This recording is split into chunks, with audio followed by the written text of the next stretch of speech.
En los años 80, los países centrales impusieron sus duras recetas neoliberales en América Latina.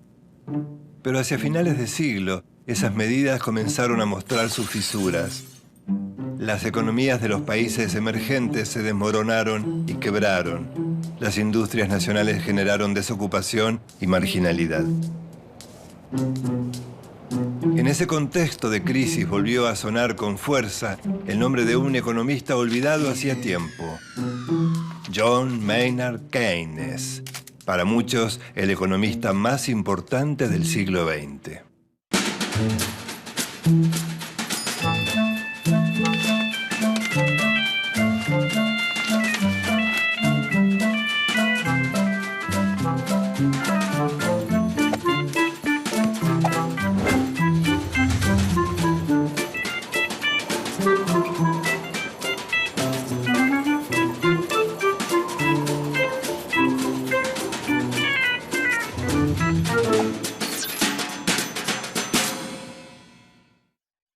Keynes fue un teórico y académico inglés que propuso políticas proteccionistas y el fortalecimiento del Estado.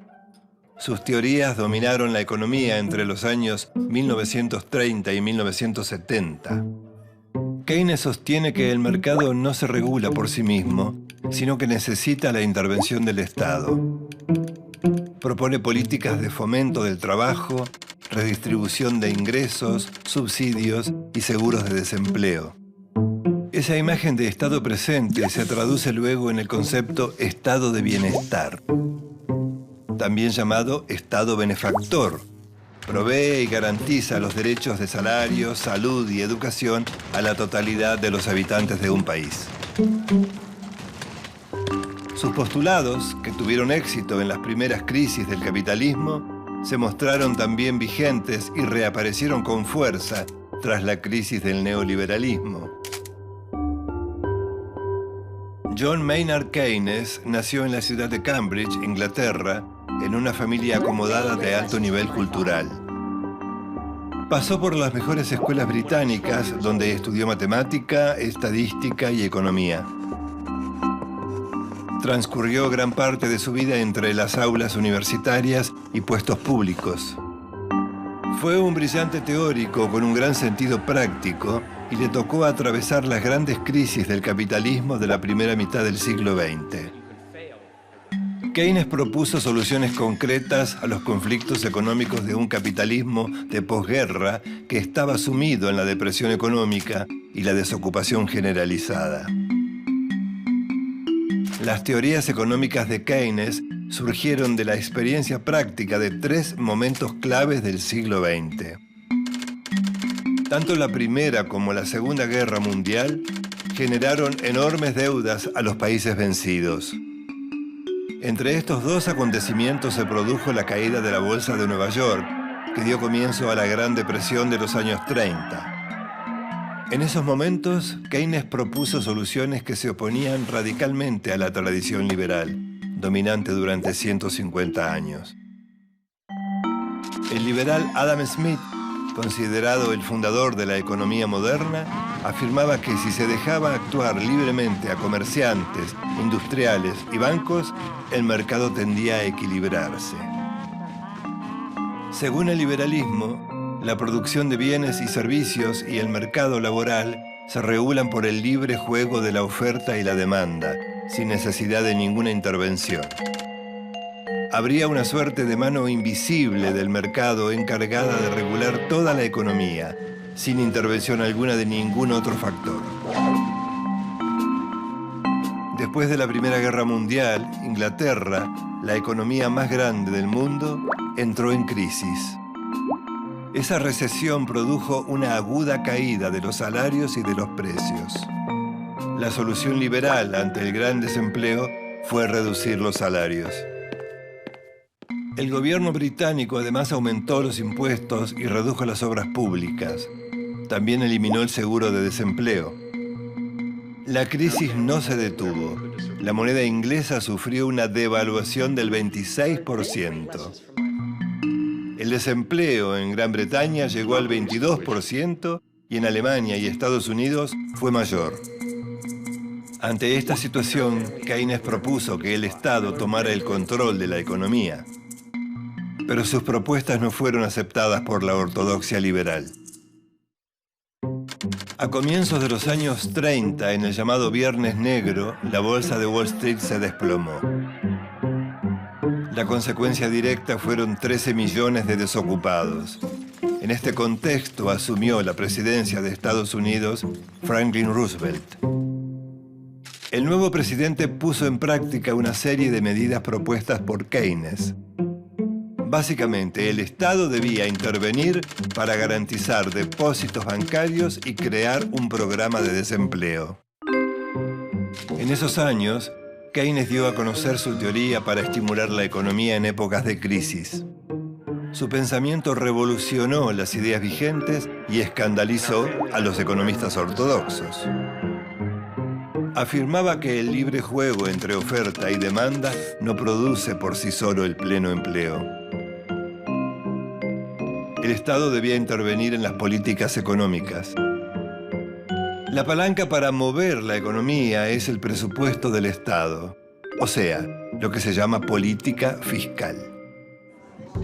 Keynes plantea que si hay desempleo, los gobiernos están obligados a fomentar la creación de puestos de trabajo. Este argumento se opone a la idea liberal que sostiene que el mercado tiende a regularse por sí mismo. Para Keynes, el nivel de empleo está determinado por la producción. Y la producción está estimulada por la capacidad de compra de bienes y servicios. ¿En qué se diferencia de los liberales?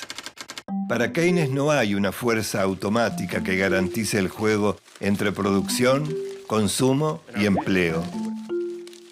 Por eso, la creación de empleo implica fomentar el consumo. En Estados Unidos, el programa de Roosevelt duplicó la producción industrial y en pocos años la economía creció un 50%. Le siguieron tiempos muy buenos a la economía, pero a mediados de la década del 70, el aumento del precio del petróleo puso fin al ciclo de crecimiento y de baja inflación. Tras 25 años de relativa estabilidad económica y ante esta nueva crisis, las políticas de Keynes se mostraron ineficientes. Una nueva teoría comenzó a dominar el mapa de la política económica, el monetarismo. Su máximo gurú, Milton Friedman, retomó los preceptos de Adam Smith. Los monetaristas, o neoliberales, sostienen que un mercado limpio significa que todos los precios se nivelan por la oferta y la demanda. Como la inflación era alta, se propuso reducir la oferta de dinero. Es decir, sacar dinero del mercado. ¿Y cómo se quita dinero del mercado? Pagando sueldos más bajos. En 1979, Margaret Thatcher y el Partido Conservador impulsaron las políticas neoliberales en Inglaterra. Consideraron que la mejor forma de combatir el desempleo era con la llamada flexibilización laboral. Es decir, leyes más blandas que permitieran bajar las indemnizaciones por despido y recortar los subsidios al desempleo. Friedman afirmaba que un poco de desempleo es beneficioso para la producción y la inversión. Así, las recetas neoliberales se extendieron por gran parte del mundo occidental, con una premisa fundamental: achicar al máximo el Estado. Esto implicó suprimir los gastos que consideraban superfluos, como asistencia social, seguros de desempleo y subsidios. Con estas recetas, la producción de manufacturas de Inglaterra bajó un 10% y creció el desempleo. Las crisis neoliberales empezaron en 1987, con el llamado Lunes Negro en Hong Kong, y siguieron con el efecto tequila en México en 1994. Después del derrumbe de las hipotecas en Estados Unidos en 2008, la crisis se instaló en España, Portugal y Grecia. En la Argentina, el fin de la convertibilidad generó la crisis de 2001, consecuencia directa del neoliberalismo dominante en los 90.